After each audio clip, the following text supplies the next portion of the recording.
Bismillahirrahmanirrahim. Assalamualaikum warahmatullahi wabarakatuh.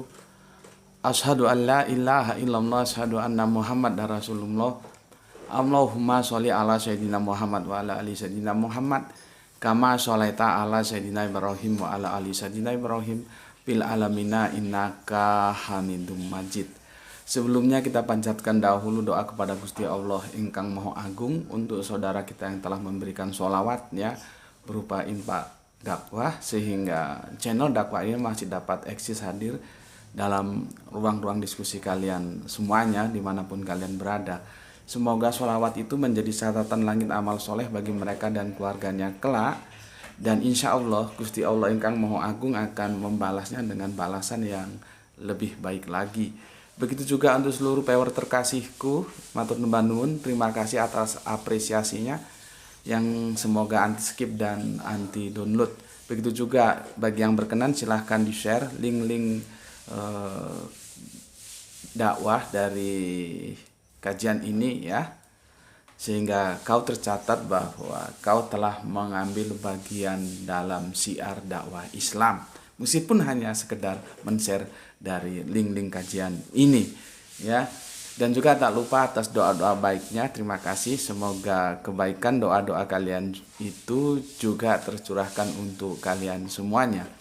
Oke, ini hari Selasa. Selasa apa ini, Le? Tanggal 14. Selasa Legi. Jadi aku tiap hari Selasa puasa. Jadi no cafe, tidak ada kopi. Tidak ada kopi. Tajuk dari mampir ngombe kali ini sesuatu yang dia awalnya tidak terencana, tapi akhirnya dengan pertimbangan yang sangat, aku memutuskan untuk mengangkatnya menjadi sebuah tajuk dari mampir ngombe kita kali ini ya. Awalnya aku tidak punya niatan, tapi akhirnya berniat ya. Oke. Tajuk kita kali ini sesuatu yang kita sama-sama tahu lah ya. Aku kasih tajuk mampir ngombe kita kali ini adalah Eril, selamat jalan sahabat, panjang tanganmu menggapai surga. Itu tajuk kajian kita ya. Sebelumnya aku akan menceritakan dulu sebuah kisah-kisah yang itu bisa kita jadikan bekal dalam bagaimana kita mengarungi kehidupan kita ini ya. Jadi pada suatu ketika Kanjeng Nabi itu sedang duduk bersama dengan para sahabat-sahabatnya ya. Tiba-tiba beliau berkata, sebentar lagi akan lewat ahli surga. Ya. Jadi sebentar lagi akan lewat di hadapan kalian seorang ahli surga yang itu dari kalangan Ansor. Ya. Dulu kan terbagi menjadi Ansor dan Muhajirin. Ya. Oke. Setelah itu ya dikatakan lagi sampai dicerita itu sampai 3 kali ya, tentang informasi sosok ahli surga ini disampaikan oleh Kanjeng Nabi. Yaitu membuat penasaran sahabat beliau, yaitu Abdullah bin Amru. Abdullah bin Amru penasaran. Ini orang ini hebatnya di mana? Sosok yang diceritakan oleh Kanjeng Nabi bahwa dia akan menjadi ahli surga. Gitu. Ya. Maka Abdullah bin Amru mengatur strateginya. Dia ingin menumpang selama 3 hari di rumah sosok yang dikatakan ahli surga ini, dengan alasan dia sedang ada masalah dengan bapaknya gitu. Setelah dia menumpang di rumah sosok ini, itu dari hari ke hari itu tidak ada yang istimewa dia temui. Ya, jadi Abdullah bin Amr itu tidak menemukan sesuatu yang istimewa. Apa sih yang membuat dia menjadi istimewa, bisa masuk surga sehingga Kanjeng Nabi mengabarkannya ketika dia masih hidup? Ya. Masuk surga itu tentunya dia punya amalan yang istimewa dan selama 3 hari itu tidak ditemui. Akhirnya sahabat Abdullah bin Amr terus terang mengatakan bahwa sesungguhnya tidak ada masalah antara aku dan bapakku. Itu hanya sebagai alasanku saja agar aku bisa menumpang di rumahmu selama 3 hari. Karena aku ingin tahu amalan istimewa apa yang engkau lakukan sehingga Kanjeng Nabi mengabarkan bahwa engkau adalah salah satu calon penghuni surga. Lalu beliau mengatakan bahwa aku tidak melakukan apa-apa. Yang seperti kamu tahu itu, ya itu saja yang aku lakukan. Ya. Tetapi ya ada sesuatu yang disampaikan ya bahwa ketahuilah aku tidak pernah merasa iri atau dengki kepada seorang pun atas kebaikan atau kenikmatan yang didapatkannya dari Gusti Allah ingkang Maha Agung. Barulah akhirnya Abdullah bin Amr sadar bahwa rasa tidak pernah iri kepada siapapun yang mendapatkan nikmat dari Allah itulah yang menjadi amalan dia yang sampai menghantarkan dia ke pintu surga dan Kanjeng Nabi sendiri yang mengabarkannya. Sesuatu yang istimewa. Ya. Jadi dia tidak pernah merasa dengki kepada siapapun yang mendapatkan nikmat dari Gusti Allah yang Maha Agung. Amalan itu yang bisa mengantarkan dia ke surga. Dan tidak tanggung-tanggung Kanjeng Nabi telah mengabarkannya. Jadi itu sesuatu yang pelajaran, yang ibroh, yang dikejar oleh para sahabat. Karena apa? Karena amalan-amalan itulah nanti yang akan menentukan kita. Posisinya hanya 2, surga atau neraka.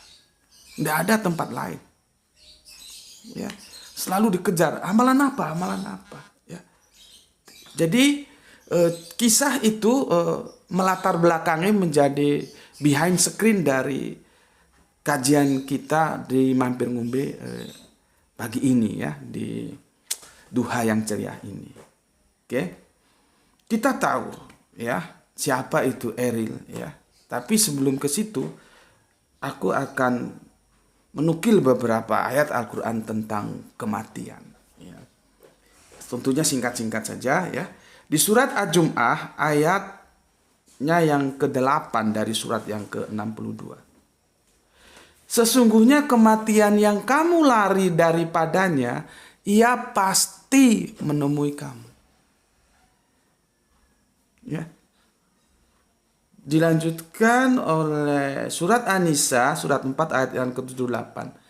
Dimanapun kamu berada, kematian akan mendapatkan kamu. Kendati pun kamu berada di dalam benteng yang tinggi dan kukuh. Aku jadi ingat sahabatku, ya, Bapak Rafiq almarhum ya. Beliau wafat di usia kepala 8 kalau tidak salah ya. Beliau sahabat diskusiku ya. Seperti aku bilang, aku banyak bersahabat dengan orang-orang yang mereka secara usia memang layaknya menjadi bapakku ya. Dia mengatakan kepada aku dalam sebuah nuansa Jawa mengatakan begini. Pati kuwi kaya pedang kang mobat mabit ing palagan peperangan. Sopo sing ora kena pati bakal kena pikun. Lan pikun kuwi idam-idamaning pati. Pati kuwi bakal ngoyak sira. Masya sira mendelik ing gedung hang kukuh. Jadi kematian itu sesuatu kepastian. Ya, dan itu senada dari 2 ayat yang telah aku bacakan tadi. Ya. Berikutnya, dan setiap yang bernyawa tidak akan mati kecuali dengan izin Allah sebagai ketetapan yang telah ditentukan waktunya. Tidak bisa diajukan, tidak bisa diundurkan. Ya. Itu ada di surat ketiga dari 145, ya, surat Al-Imran ayat 145. Berikutnya, ini yang kita hafal ini, ya, bahwa setiap yang bernyawa akan merasakan mati. Setiap, ya, setiap yang bernyawa akan merasakan mati, ya. Berikutnya, ya, masih dengan nada yang sama, setiap yang bernyawa akan merasakan mati. Jadi kalau bernyawa itu ya pasti mati. Itu ada di surat Anbiya surat 21 ayatnya 35. Ya. Berikutnya, ini berulang-ulang lagi di surat Al-Ankabut juga, iya, di surat yang ke-29 ayat yang 57.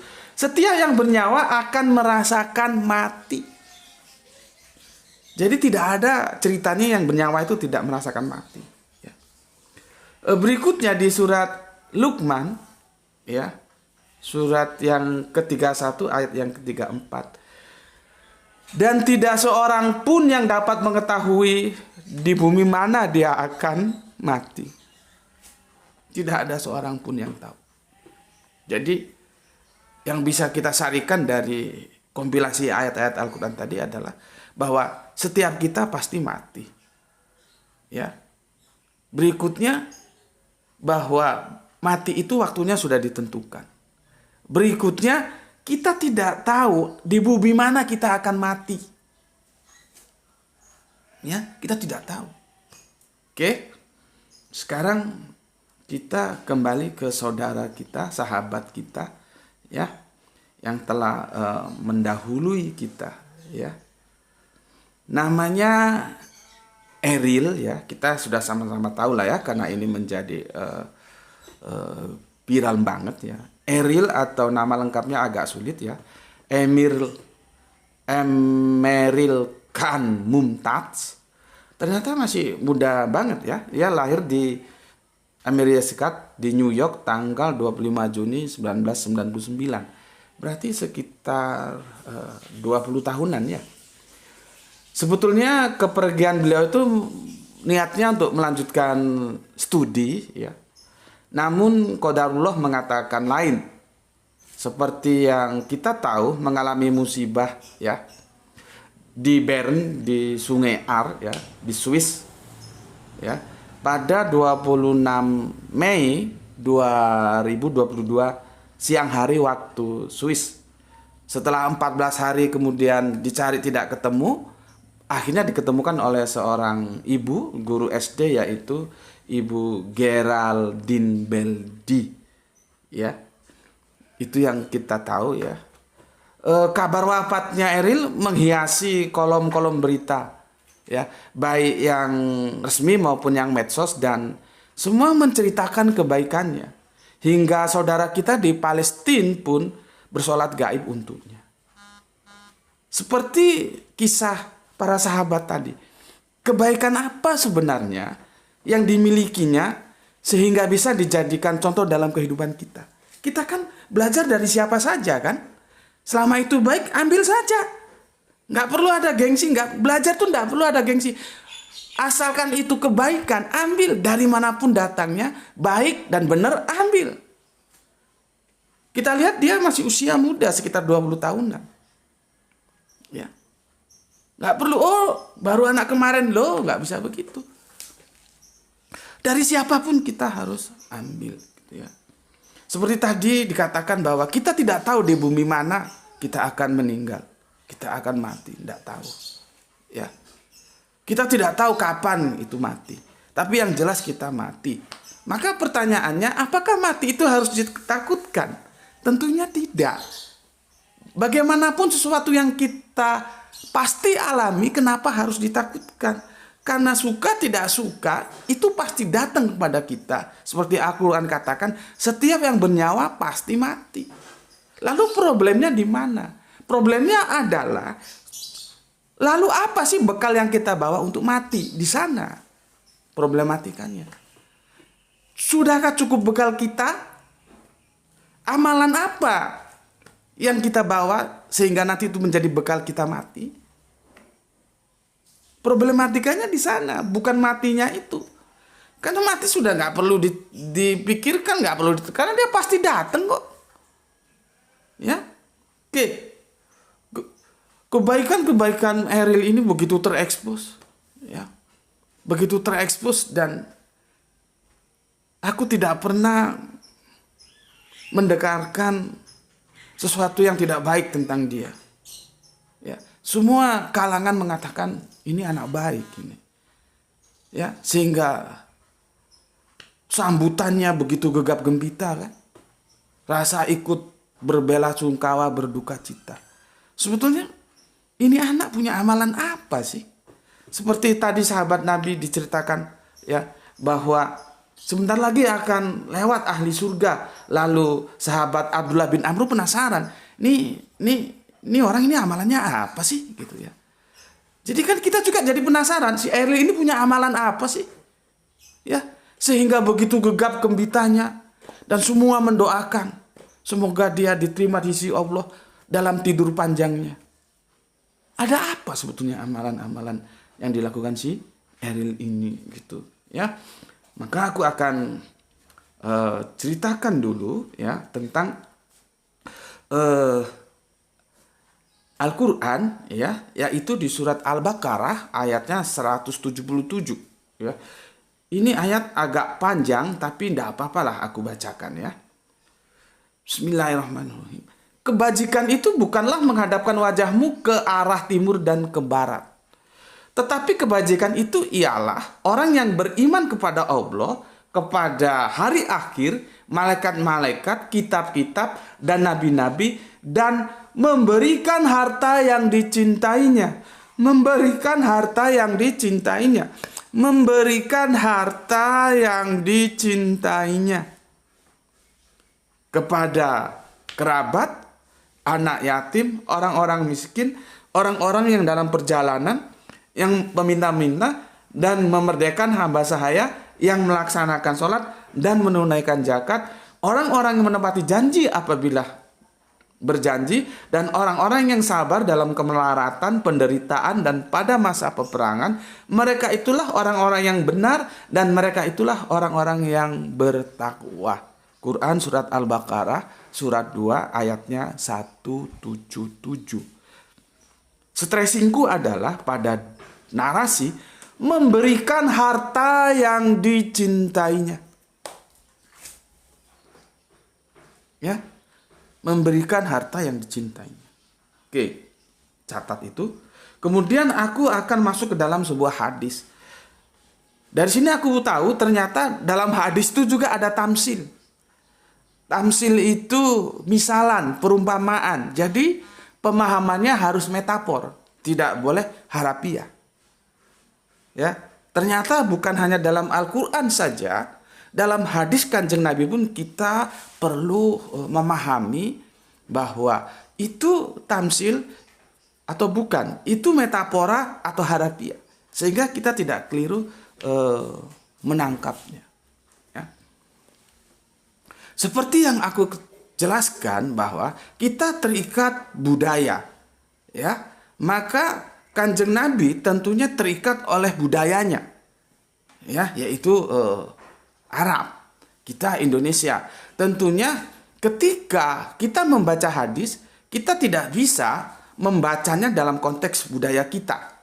Tapi kita harus masuk dalam pemahaman konteks budaya Arab, di mana Kanjeng Nabi berinteraksi dalam kehidupannya. Sebagai contoh, kita kalau minta maaf itu bersalaman, ya, minta maaf. Kalau di sana enggak. Kalau minta maaf itu megang kepala. Beda kan? Dan itu hampir sama dengan budaya-budaya Eropa. Kalau kita nonton sepak bola itu, kalau minta maaf misalkan terjadi tubrukan, benturan, mereka saling megang kepala, digini-giniin. Itu minta maaf. Tapi di kultur budaya kita, kepala itu nggak bisa untuk main-main. Bisa geger geden, kata orang Jawa. Bisa besar urusannya kalau kepala untuk main-main. Beda dengan Arab. Arab itu pantat. Pantat itu tidak boleh disentuh. Itu penghinaan. Dan itu bisa jadi geger geden kata orang Jawa.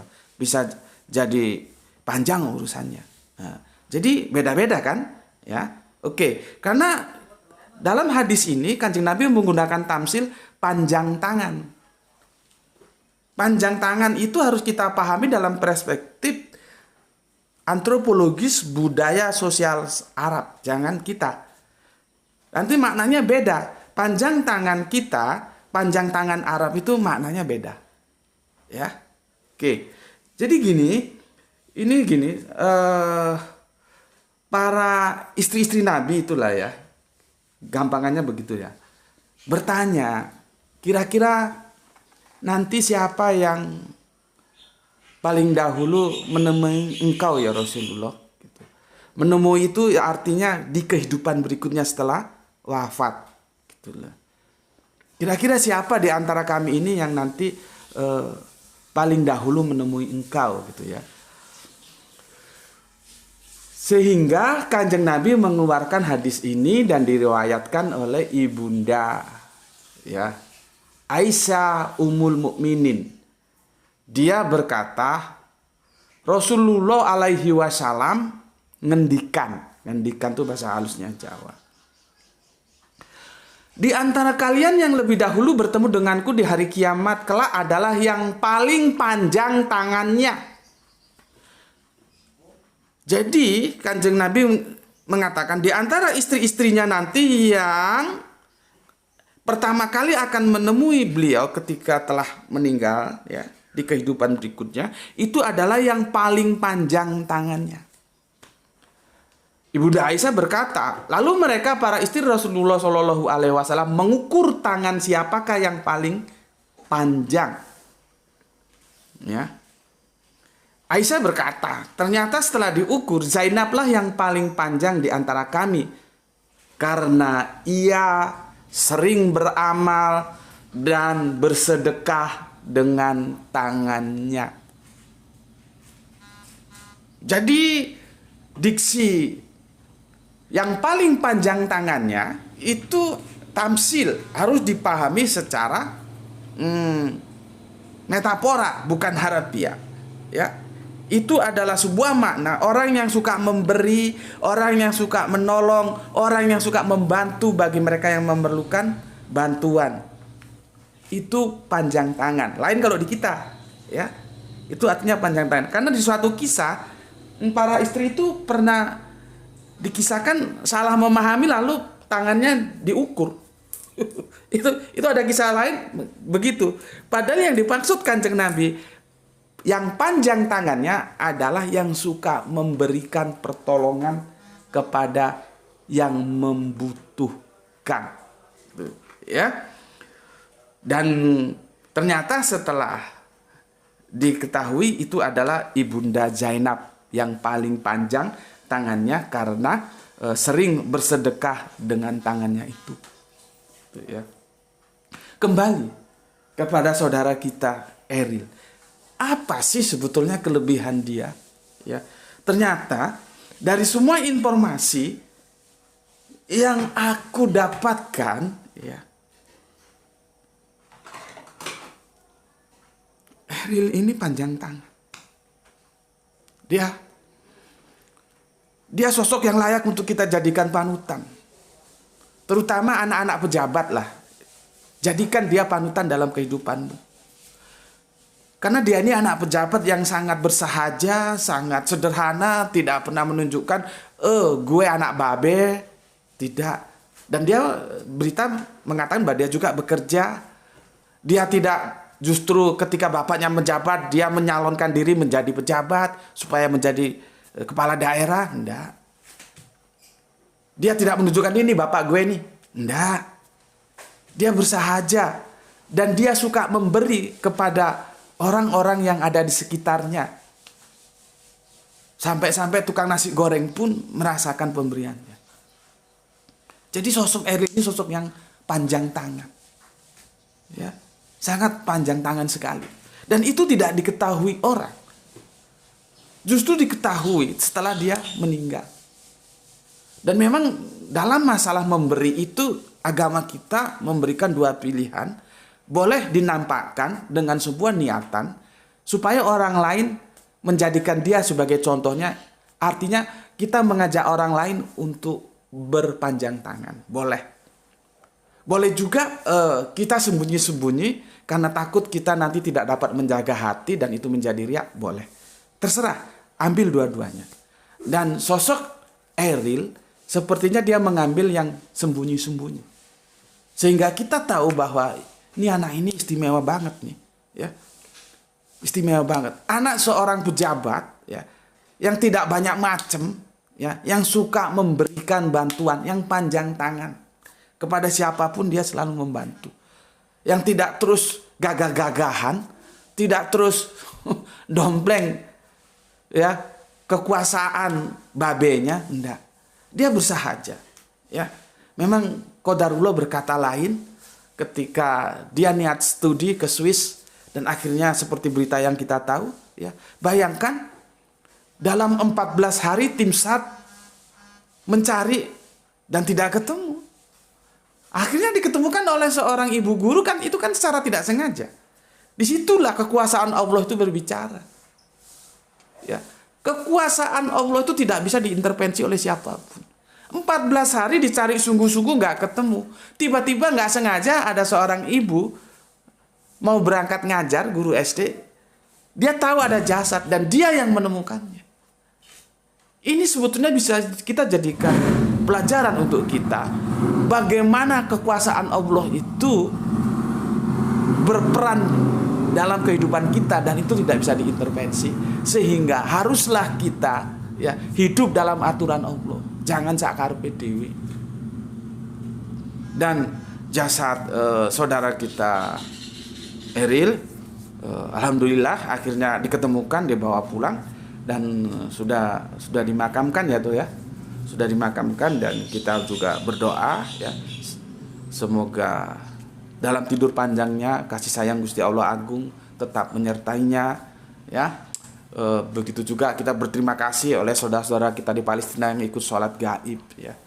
Di akhir dari mampir ngombe pagi ini yang aku akan mengajak, ayolah kita mencontoh dari saudara kita Eril apa? Panjang tangan. Panjang tangan. Kita tidak tahu amalan mana sih yang bisa membukakan pintu surga untuk kita tidak tahu. Kita tidak pernah tahu. Maka kita berusaha lah, ya. Kira-kira amalan apa sih yang gue sanggup? Gitu. Ya. Yang itu nanti seperti sahabat tadi, dia tidak pernah dengki kepada siapapun ketika temannya mendapatkan rahmat dari Allah. Ya. Itu bisa. Lewat saudara kita Eril, lewat panjang tangan bisa. Iya, kita marilah berbuat baik dengan cara apa yang kita bisa. Seperti aku bisanya berbagi apa yang aku tahu, ya itu yang bisa aku bagikan. Kalian yang mungkin secara ekonomi seperti Eril diberikan kelebihan, ya silakanlah berbagi dengan cara apa dari kamu yang bisa kamu bagikan. Gitu. Karena kita tidak tahu, ya. Jadi kalau misalkan seseorang sholat, seseorang puasa, kita cari gampang sholat, ya. Seseorang sholat, kok ditanya sholatnya itu sah, maka aku jawab tanpa pikir panjang sah. Karena aku punya parameter fikih. Selama dia memenuhi parameter fikih, tidak melanggar teori hukum fikihnya sholat, maka itu sah. Tapi kalau ditanya apakah sholat dia diterima, wallahu a'lam, kita tidak tahu. Kita tidak pernah tahu amalan-amalan mana yang itu bisa membukakan pintu surga. Sehingga kita pantas untuk memasukinya. Kita tidak pernah tahu. Maka dari itu, semoga